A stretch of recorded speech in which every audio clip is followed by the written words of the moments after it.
जनसत्ता संपादकीय गति 110 शब्द प्रति मिनट। Be ready. 3, 2, 1 स्टार्ट। थोक महंगाई के जो ताज़ा आंकड़े आए हैं वे आम आदमी को तो राहत देने वाले नहीं कहे जा सकते। थोक महंगाई अभी भी 2 अंकों में बनी हुई है। बस तसल्ली की बात इतनी है कि अगस्त के मुकाबले इसमें थोड़ी कमी आई है। अगस्त में थोक महंगाई दर 11.39% थी, जो सितंबर में 10.66% दर्ज की गई। इस बार महंगाई में गिरावट का कारण खाद्य वस्तुओं के दाम में कमी आना बताया गया है, पर हकीकत में ऐसा दिखने में आ कहाँ रहा है। पेट्रोल, डीजल, रसोई गैस से लेकर दूध, खाने पीने की चीज़ें, सब्जियों, फल आदि के आसमान छूते दामों ने आम आदमी के लिए गंभीर संकट पैदा कर दिया है। ऐसे में यह कहना ज़्यादा उपयुक्त होगा कि महंगाई सिर्फ आंकड़ों में नीचे आ रही है, जबकि ज़मीनी हकीकत कहीं अलग है। सरकार के लिए आंकड़ों में थोक महंगाई में गिरावट राहत की बात इसलिए हो सकती है कि मई में यह 13.11% के स्तर पर थी, उसमें अब भी कमी आ गई है। अगर महंगाई में वाकई कमी आती है तो उसका असर भी दिखना चाहिए, लेकिन ऐसा दिखने में नहीं आ रहा। पैरा गौरतलब है कि पेट्रोल, डीजल और रसोई गैस के लगातार बढ़ते दामों ने लोगों का जीना मुश्किल कर दिया है। तेल कंपनियां अंतर्राष्ट्रीय बाजार में कच्चे तेल के दाम बढ़ाने का तर्क देते हुए लगभग रोजाना ही दाम बढ़ा रही है। ज़्यादातर शहरों में इस वक्त पेट्रोल और डीजल दोनों 100 रुपये लीटर पर बिक रहे हैं।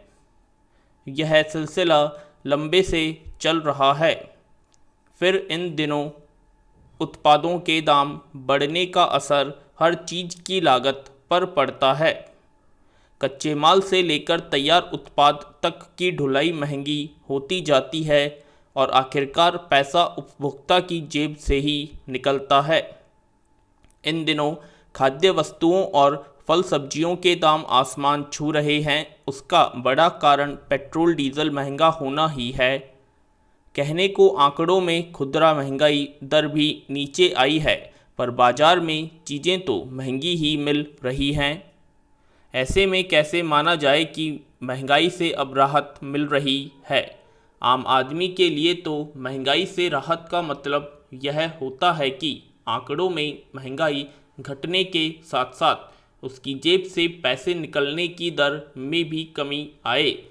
पैरा ऐसा नहीं कि पेट्रोल और डीजल के बढ़ते दाम और इसके कारण होने वाली महंगाई ही संकट का कारण बनी हुई है।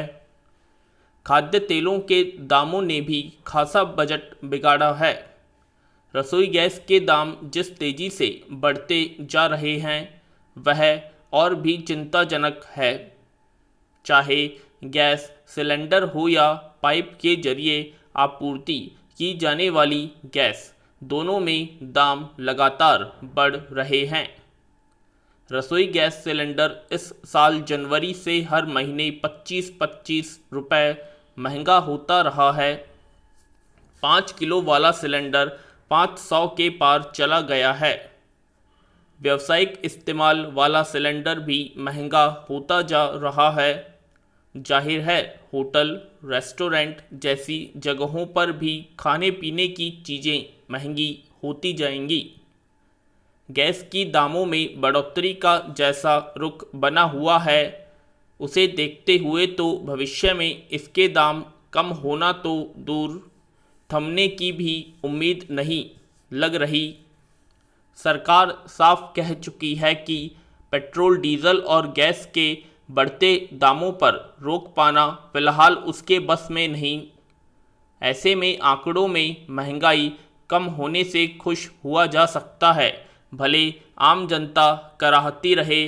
पैरा बांग्लादेश के साथ भारत के सदा से मधुर संबंध रहे हैं, मगर वहाँ के कुछ लोग इस सौहार्द को बिगाड़कर अपना स्वार्थ साधने की फिराक में रहते हैं।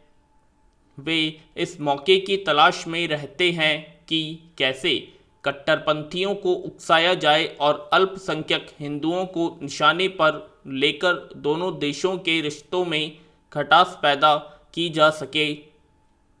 इसी का ताज़ा उदाहरण वहाँ के हिंदू मंदिरों पर हमले हैं। इन हमलों के बाद वहाँ जगह जगह फैले दंगों में अब तक 4 लोग मारे जा चुके हैं, कई घायल हैं। मरने वालों की संख्या बढ़ने की आशंका है। इन हमलों के पीछे किसी उपद्रवी तत्व का अफवाह फैलाना है। अफवाह फैलाने गई कि कुछ हिंदुओं ने इस्लाम के पवित्र ग्रंथ का अपमान किया है। फिर देखते देखते लोग उत्तेजित हो गए और मंदिरों और दुर्गा पूजा के पंडालों में तोड़फोड़ शुरू कर दी। कई हिंदू अल्पसंख्यकों के घरों पर भी हमले हुए। बांग्लादेश सरकार ने इस स्थिति पर काबू पाने के लिए 22 जिलों में अर्धसैनिक बलों की तैनाती कर दी है। वहाँ की प्रधानमंत्री ने कहा है कि उपद्रवियों के साथ सख्ती से निपटा जाएगा। इस सिलसिले में 43 लोगों की गिरफ्तारी भी कर ली गई है। पैरा। हालांकि यह पहली बार नहीं है जब बांग्लादेश में अल्पसंख्यक हिंदुओं पर हमले हुए हैं। पहले भी कुछ उपद्रवी तत्व अफवाह फैलाकर सौहार्द का वातावरण बिगाड़ने का प्रयास करते रहे हैं। अच्छी बात है कि बांग्लादेश की सरकार ने हमेशा ऐसी घटनाओं पर सख्ती से काबू पा लिया है। दरअसल ऐसी घटनाओं का मानस कई बार प्रतिक्रिया में बनता है, तो कई बार ऐसी हरकतें कुछ सियासी लोग अपना स्वार्थ साधने और सत्ताधारी पार्टी को बदनाम या अस्थिर करने के मकसद से भी करते हैं। बांग्लादेश में ऐसा मानस बनने के पीछे कुछ लोग पिछले कुछ समय से भारत में चल रहे नागरिकता कानून लागू करने के प्रयासों से जोड़ सकते हैं, मगर इसमें बहुत दम इसलिए नज़र नहीं आता कि जब भारत में यह कानून संशोधन हुआ था तब बांग्लादेश सरकार ने सहर्ष अपने नागरिकों को अपने यहाँ आने देने को तैयार हो गई थी। फिर अब उसे लेकर कहीं कोई प्रतिक्रिया भी नहीं उठ रही। इसलिए ताज़ा घटना के पीछे उपद्रवी तत्वों का ही हाथ माना जा रहा है। पैरा। सत्ताधारी दल को बदनाम करने की नीयत से ऐसी घटनाओं को अंजाम देने की कोशिशें हर कहीं देखी जाती हैं। ऐसे लोग समुदाय विशेष के प्रति नफरत फैलाकर ऐसा माहौल बनाने का प्रयास करते हैं कि जैसे वह उनका दुश्मन हो। कई देशों में, यहाँ तक कि अमेरिका तक में तो युवाओं में ऐसी नफरत भरने का प्रयास किया गया कि बाहर से आए लोग उनके रोजगार के अधिकार पर डाका डाल रहे हैं। बांग्लादेश में भी हिंदू कारोबारियों की खासी बड़ी तादाद है।